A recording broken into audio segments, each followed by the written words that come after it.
నిన్న మన ఒక అపార్ట్మెంట్కు సంబంధించిన చర్చ జరిగింది. ఎందుకంటే అక్కడ జర్నలిస్ట్ మిత్రులు ఉన్నారు. నేను కన్వే చేసిన అది 7 ఎకర్స్ ఉంది.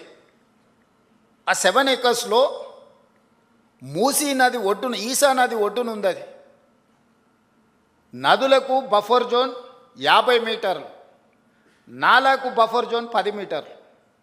ఈసా నది ఒడ్డున ఇది నాలా అని చూపించి 2004-05లో బిల్డరు అనుమతి తీసుకొని వచ్చి అక్కడ అపార్ట్మెంట్స్ కట్టింది. 2004 తర్వాత 2012లో చట్టాన్ని సవరించి స్పష్టంగా నాలా అయితే ఎంత ఉండాలో, చెరువులు అయితే ఎంత ఉండాలి బఫర్ జోన్, నదులైతే ఎంత ఉండాలి బఫర్ జోన్, కేటగారికల్గా చట్టాన్ని మనం ఆమోదించుకున్నాం. శాసనసభలో 2012 నుంచి యాక్ట్ మనం ఇంప్లిమెంట్ చేస్తున్నాం. దాని ప్రకారం మూసా నది కానీ ఈసా నది కానీ నది ఒడ్డున 50 మీటర్ల బఫర్ జోన్, ఎవరు ఏమి కట్టడానికి వీల్లేదు, కట్టినా కూడా వాటిని తొలగించాలి. భూ యాజమాన్య హక్కులు మీ దగ్గర ఉన్న నష్టపరిహారం ఇస్తారు తప్ప అందులో ఎలాంటి నిర్మాణాలు జరగడానికి లేదు. NGT directions, supreme court directions, all constitutional authorities have decided to remove all these buffer zones.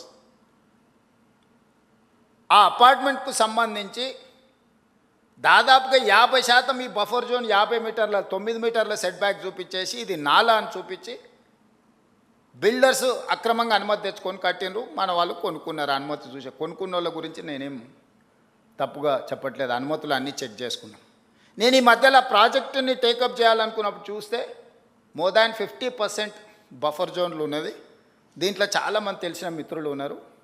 అరే వీళ్ళకి ఏదన్నా నష్టం జరిగేటట్టుంది, మనం చేయగలిగిన సహాయం చేద్దామని మా అధికారులకు చెప్పి వాళ్ళ దగ్గర పంపించి వాళ్ళతో చర్చ చెప్పిన. మరి వాళ్ళకి ఎంత చేరిందో తెలియదు. అందుకే ఈరోజు ఇక్కడ నుంచి చెప్పదలుచుకున్నా.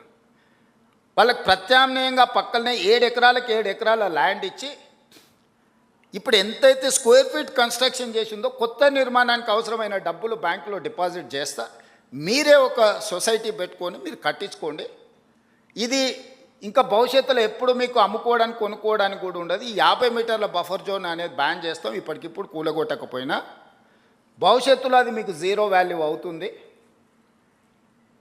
మీ మేలు కోసం మీరు నష్టపరిహారం తీసుకొని మీరు వేరే దగ్గరికి వెళ్ళి కొనుక్కుంటాం అంటే మీ ఇష్టం.